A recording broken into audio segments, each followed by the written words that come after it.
Bismillahirrahmanirrahim. Assalamualaikum warahmatullahi wabarakatuh. Kita akan membahas pada kesempatan ini tentang flowchart. Nah, seperti sebelum kita berbicara tentang atau masuk ke Visio, kita harus mengetahui dahulu apa sih itu flowchart. Nah, flowchart secara pengertian adalah bagan alir, atau flowchart adalah bagan yang menunjukkan aliran di dalam program atau prosedur sistem secara logika. Bagan alir digunakan terutama untuk alat bantu komunikasi, untuk dokumentasi. Artinya, flowchart ini adalah kita membuat alur berpikir yang dimasukkan ke dalam sebuah gambar sehingga orang bisa melihat alur apa-apa saja yang terjadi dalam sebuah proses. Kita contohkan dalam proses pembuatan kue contohnya. Nah, persiapan alat, bagaimana kita mengaduknya, bagaimana kita mengoven, bagaimana kita menyelesaikan. Nah, itu dimasukkan ke dalam sebuah gambar sehingga orang bisa membuat sistematis sebuah proses tersebut. Oke. Ada beberapa bentuk yang harus diperhatikan. Contoh, flowchart digambarkan dari halaman atas ke bawah. Nah, ini adalah petunjuk yang harus diperhatikan dalam membuat flowchart. Kita harus membuat gambarnya dari halaman atas ke bawah, dan ketika dia sudah mentok kita harus pindah ke dari posisi kiri ke kanan seperti itu. Tetapi tidak bisa bergerak dari kiri ke kanan, tapi sambungannya boleh berada di sebelah kanannya seperti itu. Kemudian aktivitas yang digambarkan harus didefinisikan secara hati-hati, dan definisi ini harus dapat dimengerti oleh pembacanya. Artinya semua yang digambarkan harus didefinisikan secara hati-hati, dan definisi ini harus dapat dimengerti oleh pembacanya. Artinya kita mudah, orang setelah melihat flowchart kita harus bisa dimengerti. Kemudian kapan aktivitas dimulai dan berakhir harus ditentukan secara jelas. Nah, runut dari proses-proses itu harus jelas, di mana dia dimulai dan di mana dia berakhir. Kemudian setiap langkah dari aktivitas harus diuraikan menggunakan deskripsi kata kerja. Nah, di sini poinnya adalah penggunaan kata kerja seperti itu. Artinya setiap flowchart itu menggunakan kata-kata kerja. Kemudian setiap langkah dari aktivitas harus pada urutan yang benar.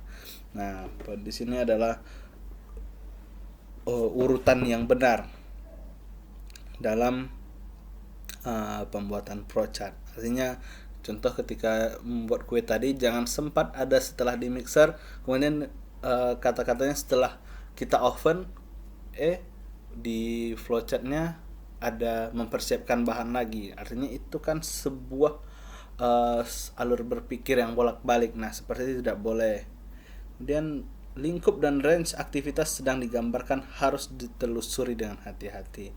Kemudian percabangan-percabangan yang memotong aktivitas yang sedang digambarkan tidak perlu digambarkan pada flowchart yang sama. Simbol konektor harus digunakan percabangan letak pada halaman yang terpisah. Hilangkan seluruh percabangan tidak berkaitan dengan sistem. Artinya tidak ada flowchart yang bercabang dalam sebuah flowchart. Jika memungkinkan, percabangan tersebut harus dipindahkan menjadi flowchart tersendiri dengan prosedur tersendiri seperti itu. Kemudian, nah ini poinnya, gunakan simbol-simbol flowchart yang standar seperti itu. Nah, begini contoh flowchart. Dimulai dari start, dimulai kemudian selesai seperti itu. Tidak boleh ada flowchart seperti ini.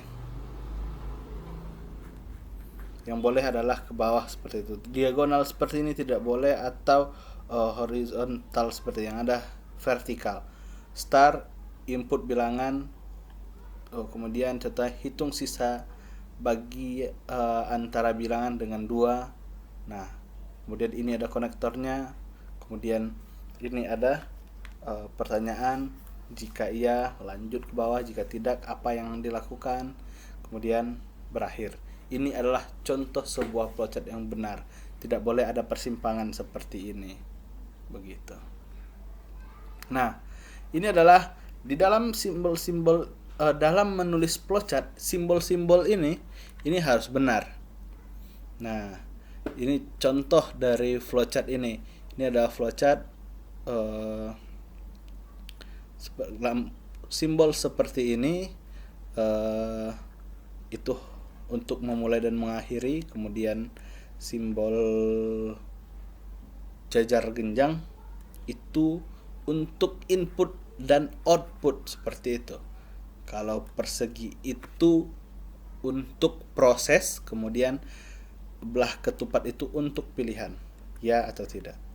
Nah, lingkaran ini untuk menyambungkan ketika contoh halaman di situ sudah mentok ke bawah, dia harus pindah ke halaman selanjutnya, atau di sebelahnya harus ada logo konektor seperti ini. Begitu.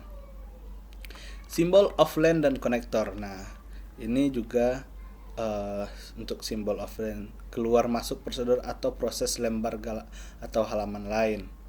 Kemudian simbol konektor seperti tadi, simbol untuk keluar masuk prosedur atau proses dalam lembar halaman yang sama. Kemudian simbol proses, nah seperti yang saya gambarkan tadi, ini persegi 4 seperti ini untuk melambangkan proses pengolahan dan lain sebagainya. Kemudian manual operation, nah menunjukkan pengolahan yang dilakukan oleh komputer seperti ini. Kemudian ini adalah belah ketupat, itu merupakan simbol decision atau pilihan ya atau tidak yang akan dilakukan.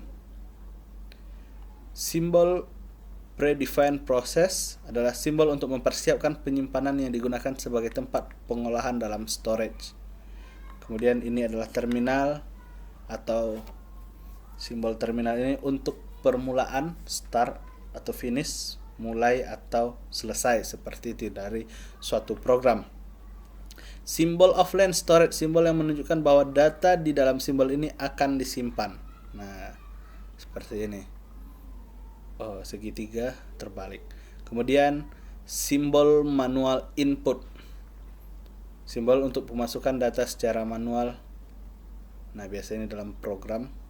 Kemudian ini adalah keying operation, operasi menunjukkan mesin mempunyai keyboard, seperti itu.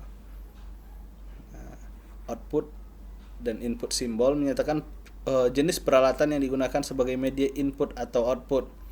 Simbol input dan output itu ya seperti ini, seperti tadi juga ada jajaran genjang menyatakan proses input dan output tanpa tergantung dengan jenis peralatannya. Kemudian ini adalah magnetic tape unit, simbol yang menyatakan input berasal dari pita magnetik atau output disimpan ke pita magnetik. Kemudian simbol punch card, simbol yang menyatakan input berasal dari kartu, output ditulis oleh kartu.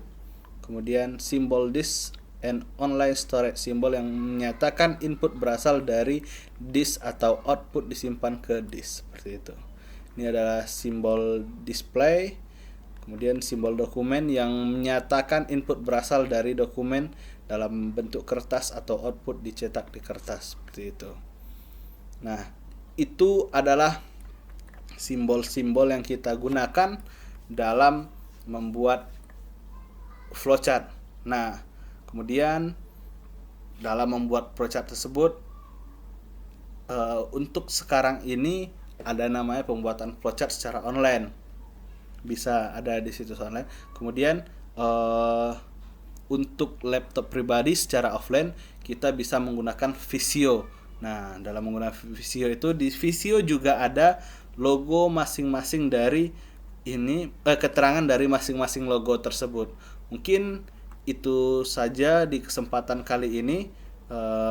Saya tutup. Billahi taufiq wal hidayah. Assalamualaikum warahmatullahi wabarakatuh.